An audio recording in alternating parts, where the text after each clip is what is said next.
Good morning নেটিজেন্স, তানভিজ মেমোরিজের আরও একটি ব্লগে তোমাদের সবাইকে স্বাগত জানাই। আজকে তো একটা খুব কি বলবো, আনন্দের একটা দিন অ্যাটলিস্ট আমার কাছে।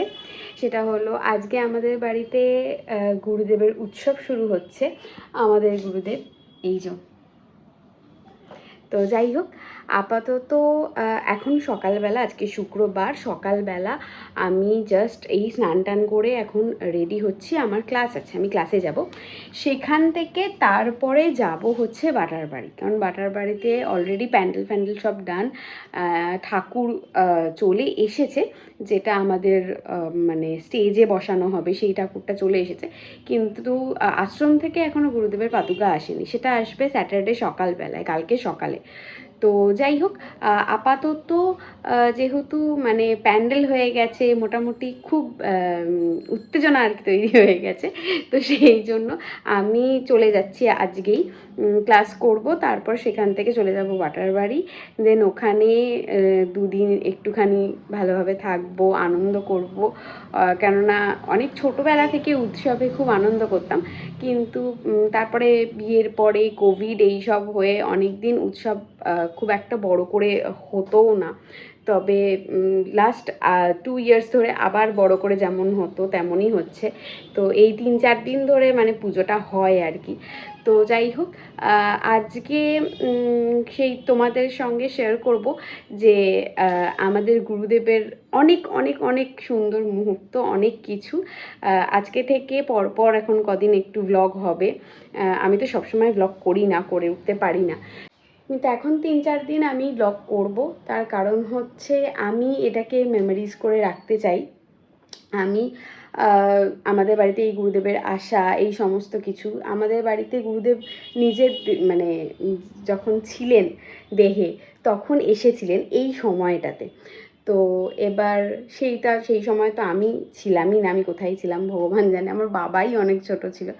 তো স্বাভাবিকভাবেই যেহেতু সেই সময় তাকে দেখতে পাইনি, কিন্তু তার প্রতি ছোটো থেকেই একটা ভালোবাসা তৈরি হয়েছে। যা হয় বাড়িতে অনেক সবসময় ছোটো থেকে গুরুদেবের কথা শুনেছি, এবং সত্যি কথা বলতে বিশ্বাস যদি কাউকে করি তো ওনাকেই সব থেকে বেশি বিশ্বাস করি। তো যাই হোক, এখন সেই জন্য যেহেতু এখন আসছে আমাদের বাড়িতে, তাই জন্য আমরা সেই ব্যাপারটা পুরোটা ভিডিও করব। ভিডিও করে ব্লগের সাহায্যে তোমাদের সবার সাথে শেয়ার করব। সবাই দেখো, এবং অবশ্যই আমি নিজেও এটা বিশ্বাস করি, আর আমি এটা বলবো যে ঠাকুরের কাছে যা চাওয়া যায় তাই পাওয়া যায়। আমি অন্তত আজও পর্যন্ত তাই পেয়েছি। যাই হোক, এখন স্নান টান হয়ে গেছে, রেডি হব। রেডি হয়ে তারপর আমি ক্লাসে যাব, দেন ওখান থেকে যাব।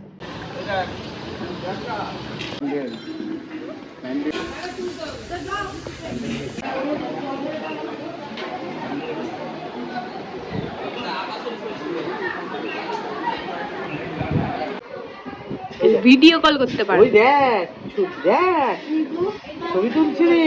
হ্যাঁ, চোখগুলো মুখের থেকে বড়।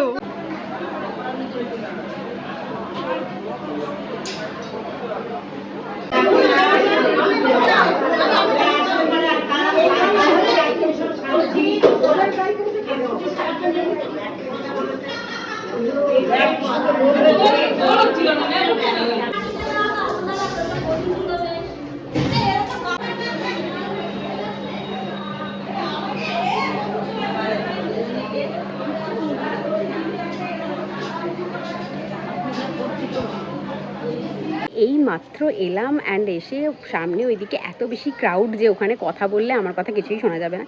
তার চেয়ে আমি একটু পিছন দিকটা এলাম, এটা আমাদের বাড়ির পিছন দিক, একদম এখন জঙ্গলে ভর্তি। যাই হোক, তো ওখানে তো সব প্রচুর প্রস্তুতি চলছে এখন।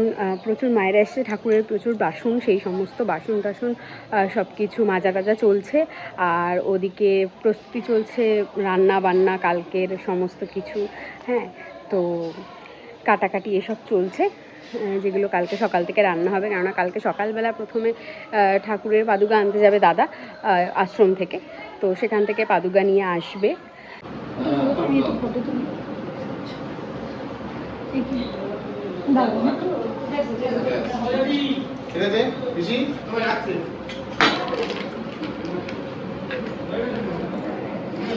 সন্দীপ দাদি, শ্রীটা একটু হাতে তুলবে।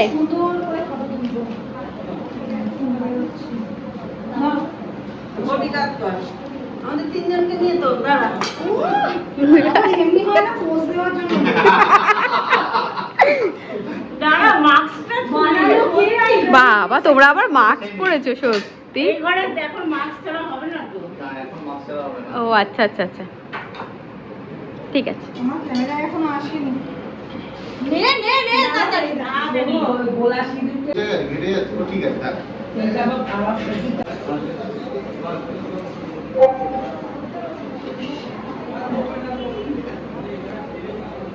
চলে যাবে একদম দিয়ে দিয়ে এত দিল না এখানে যাচ্ছে কি করবে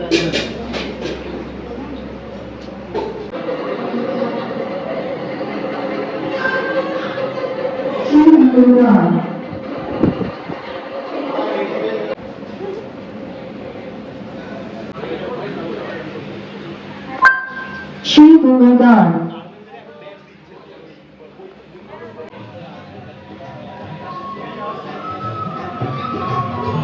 রাত তো অনেকটাই হয়ে গেছে, তো ফলে সেই জন্য এবার শুয়ে পড়বো, কেননা অনেক সকালবেলা উঠেছি, উঠে রেডি হয়ে ক্লাসে গেছি, এইসব করে, আর আজকে প্রচণ্ড পরিমাণে গরম ছিল, তো সেই জন্য ভীষণই এখন এক্সস্টেড লাগছে।